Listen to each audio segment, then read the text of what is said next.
क्या अरब के इन तानाशाहों की तानाशाही ख़त्म होने जा रही है?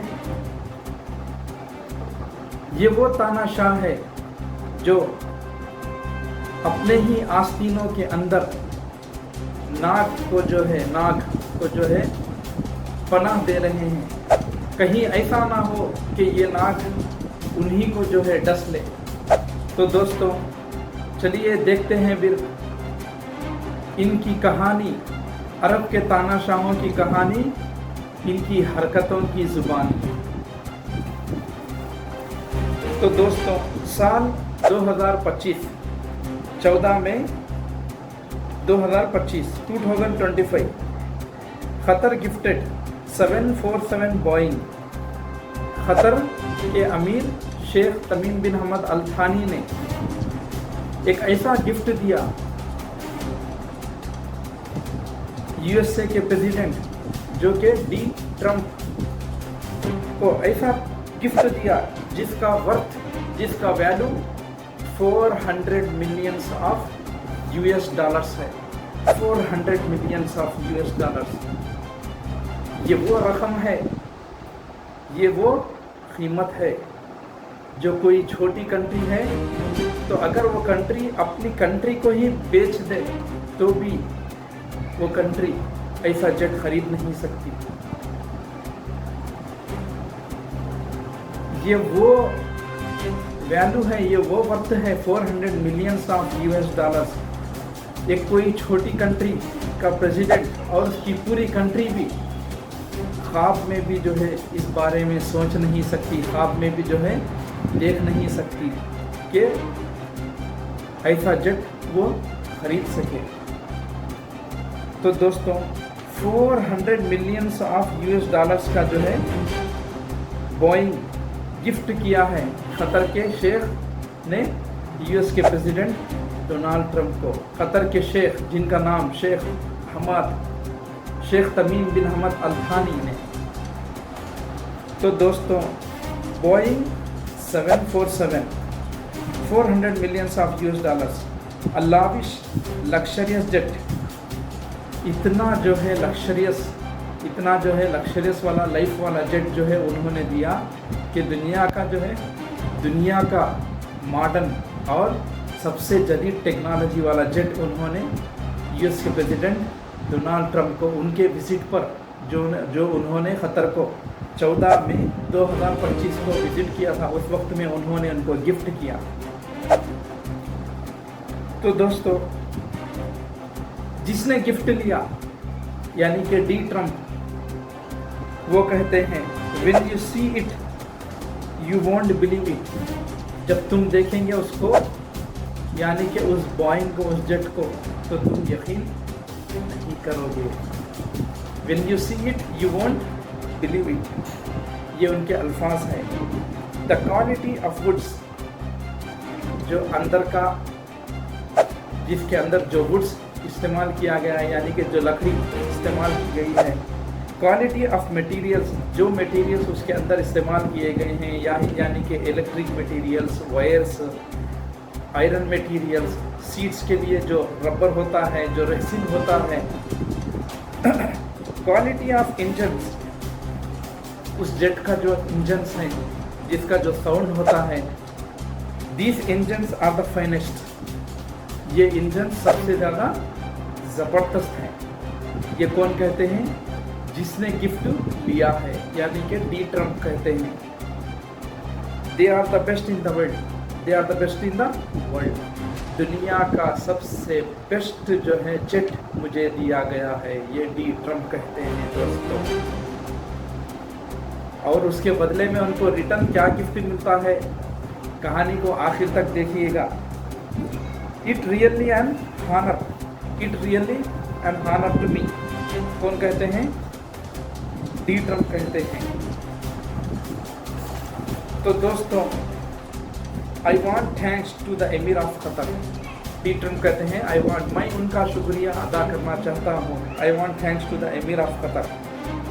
उसके बदले में इस तानाशाह को जो गिफ्ट मिलता है यानी कि 400 मिलियंस ऑफ US डॉलर का जो जेट दिया है, उसके बदले में जो गिफ्ट इनको मिलता है वो जो है बहुत ही ख़तरनाक, जलील, वहशियाना गिफ्ट जो है रिटर्न में मिलता है। सितंबर 9, 2025, याद रखना डेट्स को, सितंबर 9, 2025,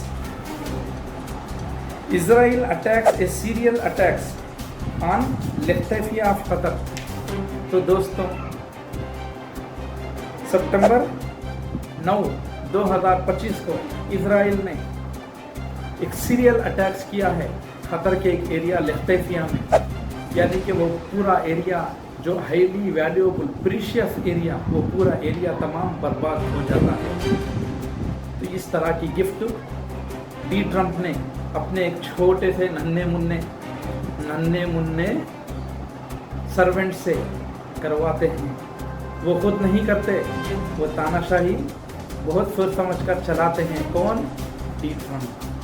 डी ट्रंप अपने नन्हे मुन्ने सर्वेंट को कहते हैं, जरा डाल दे मियाँ, जरा गिफ्ट दिखा इसने मुझे जो इज्जत दी है वो उसका ज़रा दिखा, ज़रा उसको रिटर्न में दिखा।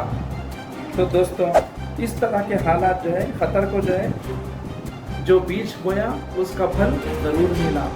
तो दोस्तों बड़े हमारे कहते हैं, बड़े हजरात, बड़े बड़े बुज़ुर्ग, बड़े बड़े अल्लाह वाले कहते हैं, जिसको जितना देना है उतना ही दो, हद से ज़्यादा दियोगे तो फिर उसका नतीजा भुगतोगे। तो दोस्तों इस तरह के हालात जो है चलते हैं। उसका रिटर्न में जो गिफ्ट मिलता है सितंबर 9, 2025, सितंबर 9, 2025 को इजराइल जो है लताफिया के एरिया में ख़तर के ऊपर अटैक कर देता है। ये रिटर्न गिफ्ट उनको मिलता है। फिर हाल ही में अमेरिका के इंडिपेंडेंस डे के दिन यही तानाशाह जो कि शेख तमीम बिन हमद अल थानी ने कहते हैं कि happy independence day to American, ये कहते हैं वो। तो दोस्तों इस तरह के हालात चल रहे हैं पूरे मिडिल ईस्ट पर। डी ट्रंप यानी कि डोनाल्ड ट्रंप की हुकूमत इस वक्त चल रही है, पूरे मिडिल ईस्ट उसके कब्जे में है। वो ओपन से कह रहा है और पूरे मिडिल ईस्ट पर अपना फ्लैग लगाकर उन्होंने एक नया वीडियो जारी किया था चंद दिन पहले। उसके बारे में मैं कह चुका हूँ कि ये पूरा मिडिल ईस्ट अब मिडिल ईस्ट नहीं रहा बल्कि अमेरिका बन चुका है। तो दोस्तों इस तरह के हालात हैं। आई है बला पड़ोसी पर, तो आई है बला पड़ोसी पर तो फिर पलट सकती है अड़ोसी पर। पड़ोस पर आई है तो अड़ोस पर भी जो है पलटेगी ज़रूर। अब पड़ोस पर आई है यानी कि ईरान पर आई है बला, अब तो जो है पलटेगी फिर अब मिडिल ईस्ट पर। तो दोस्तों अगर इस जंग में अगर देखा जाए वर्ल्ड वार 3 में, तो जो है बहुत ज़्यादा नुकसान मिडिल ईस्ट के भी हुए हैं, क्योंकि मिडिल ईस्ट से भी जो है कईयों सारे हमला ईरान पर हुए हैं। मिडिल ईस्ट के कईयों बेसेस से जो है हमले किए गए हैं। कुवैत का एयरबेस से जो है हमला किया गया है ईरान के ऊपर। इराक़ के एयरबेस से जो है हमला किया गया है ईरान के ऊपर। यूएई जो इस वक्त इजराइली को जो है अपनी पनाहगाह दे चुका है, इजराइली को जो है अपनी कंट्री में पनाहगाह दे चुका है। तो अभी एक सेकेंड यूएई, एक second Israel is called as UAE. तो इस तरह के हालात चल रहे हैं, तो तबाही होना लाजमी और ज़रूरी है। तो दोस्तों ऐसा गिफ्ट मिलता है कि ज़िंदगी भर याद रह जाते हैं। जब पूछा जाता है कि क्या आपका एयरबेस रहने के बावजूद भी कैसा अटैक करता है इजराइल, ये पूछते हैं तानाशाह शेख तमीम बिन हमद अल थानी। तो जो है रिटर्न में उनको कहा जाता है कि सॉरी, उस वक्त में जो है डिफेंस सिस्टम का नेटवर्क जो स्विच होता है वो ऑफ कर दिया गया था। यानी कि जानबूझकर ये नन्हे मुन्ने अपने सर्वेंट से करवाता है डी ट्रंप। तो दोस्तों इस तरह के हालात जो है चल रहे हैं, तो आगे किस तरह की बर्बादी होने वाली है ये आप ही जो है हालात को देखकर पहचान लेना। मई की 13 से 14 तक 2025 में डी ट्रम्प विजिट करते हैं सऊदी अरबिया, जिसके अंदर multi billions dollar economic agreement होता है इन दोनों के दरमियान के अंदर। Multi billions of economic dollars economic agreement in दोनों के दरमियान में चलती है। अब इनको भी गिफ्ट मिलता है उसी वक्त जब रॉयल जो उनकी रॉयल जो रूम होता है, जो शाही रॉयल्टी जो चेयर होती है, रॉयल जो स्टेज होता है, उस पर जो है दोनों बैठते हैं। कौन? क्राउन प्रिंस मोहम्मद बिन सलमान वली अहद जो इस वक्त के सऊदी अरबिया के हैं, उन्हें एक तरफ वो बैठते हैं, एक दूसरी तरफ चेयर पर डी ट्रम्प यानी कि डोनाल्ड ट्रम्प बैठते हैं। जब कहवा लाकर दिया जाता है तो मोहम्मद बिन सलमान उसको पी जाते हैं, लेकिन डी ट्रम्प नहीं पीते, ऐसा ही रखते हैं, ऐसा ही रखकर उसको साइड में लेकर जाकर रख देते हैं, लेकिन पीते नहीं मेरे दोस्तों, नहीं पीते। क्या वजह है बताना आप कमेंट करके। तो दोस्तों मई को ही उन्होंने मिडिल ईस्ट का विज़िट किया था, फिर मई को ही उन्होंने चाइना का जो है विज़िट किया, यानी कि मई को ही जो है उनकी एक ख़ास जो है उनका एक ख़ास महीना है, जो इस महीने में उन्होंने हर जगह पर जो है विज़िट करते हैं। तो दोस्तों मई 13 से लेकर 15 तक 2026 में वो चाइना का दौरा किया, चाइना का विज़िट किया, यानी कि डी ट्रम्प ने चाइना को विज़िट किया, जिसके अंदर चाइना के प्रेसिडेंट जी जिनपिंग जो चाइना के प्रेसिडेंट है, जो चाइना में उन्होंने जो विज़िट किया, first visit from American side by sitting any president in nearly 9 years. 9 साल में अमेरिकन के जितने भी प्रेसिडेंट बदलते गए, ये पहला उनका दौरा है जो 9 साल के बाद जो है हुआ है अमेरिका का एक प्रेसिडेंट। इससे पहले जो दौरा हुआ था वो 9 साल पहले हुआ था। तो दोस्तों जब जाते हैं तो चाइना के प्रेसिडेंट जी जिनपिंग एक जगह पर शांति से खामोश ठहर जाते हैं। वो तो छोड़ो मेरे दोस्तों, एलन मस्क तक जो है इनके साथ आ जाता है, ट्रम्प के साथ एलन मस्क तक जो है उधर विजिट करने पर मजबूर हो जाता है चाइना को। आखिर क्या वजह थी? चाइना के अंदर इतनी हिम्मत कहाँ से आई कि चाइना के अंदर खुददारी है, चाइना के अंदर जो है अपनी एक हिम्मत है, अपनी एक क्षमता है, चाइना एक एबिलिटी है जो ठहर रहा है और अपनी एबिलिटी पर जो है यकीन करता है, अपने स्टैंडिंग्स पर जो है यकीन कर रहा है। इसी की वजह से सारी दुनिया उसके पास झुकने पर मजबूर हो रही है। तो दोस्तों जब जाते हैं फ्लाइट से जो है, जब टेक ऑफ करते हैं डी ट्रम्प, तो जो है चाइना के प्रेसिडेंट जी जिनपिंग एक ही जगह पर ठहर जाते हैं, डी ट्रम्प ही चलकर जाते हैं उनसे और गले लगते हैं। इस तरह के हालात हैं दोस्तों।